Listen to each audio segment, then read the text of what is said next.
Hey guys, my name is Jared Moore and I am the owner of Lepo-Gecko Leopard Geckos.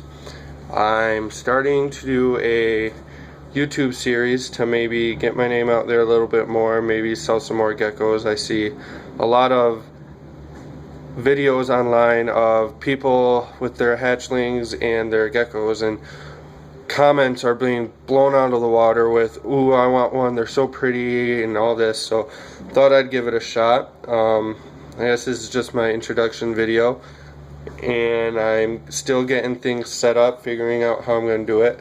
I have to do everything on my phone right now, as my camera kind of has a bad camera life, or battery life, and so things are still a little frustrating, but it works. I guess I'll start off by saying a little bit about myself. I had a leopard gecko when I was a kid. I don't remember much about it, except that it died very young, and the things I do remember is I had it on all the horrible things. I had it on sand, I had a heating pad, fed it the dried food that you get in a can, and didn't really take the best care out of it, as my parents didn't help much with it.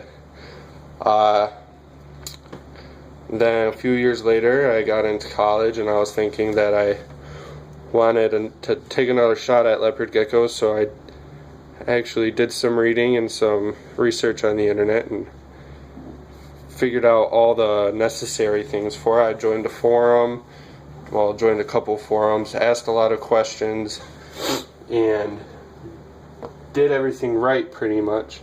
And then I took some money that I had gotten back from college, and I went and kind of splurged on some leopard geckos. I went with the intentions of buying one with everything I need for it without holding back any money, and ended up buying two of them. I got a high yellow and a Tremper albino. At the time I didn't know what the world they were.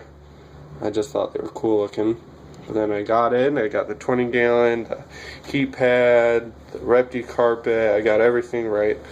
Explored a few different ways of setting them up, taking care of them. Pretty much did everything right, and ended up buying a couple more geckos. Decided I wanted to breed them, and so I figured out genetics. I figured out what I need to properly take care of them and whatnot, and so I started getting to breeding. Just so you know, this is Lily. She's a super hypo tangerine carrot tail baldy. She looks like she's about to go into shed. We had adopted her from Craigslist. A lot of people say it's no, but I really liked the looks of her, and at the time I didn't see her health concerns, but we went and picked her up, gave the lady $30, and it was a 16-year-old girl who said she had her for 4 years, and I know what it's like being in the shoes of a 12-year-old with a new leopard gecko. And so we brought her home.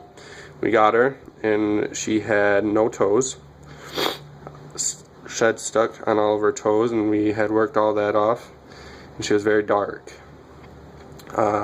You can see right now she's not the brightest of colors as she's going into shed, but she's starting to become a very cool tangerine color, like she was truly born to be.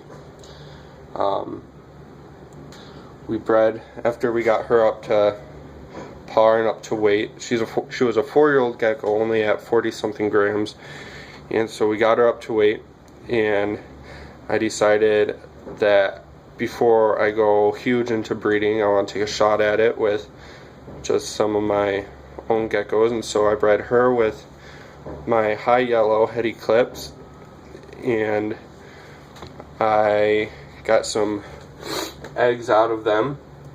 Her first 2 eggs were bad eggs. Well, one of them was probably well, but she had squashed it, laid it in her lay box and laid on it, and it was completely flat when I found it, and the other one was in a cool hide, and it was all water balloon like. So those were pretty bad. And then she laid 2 more eggs, which I successfully hatched. Made my own incubator and used that to hatch them out. And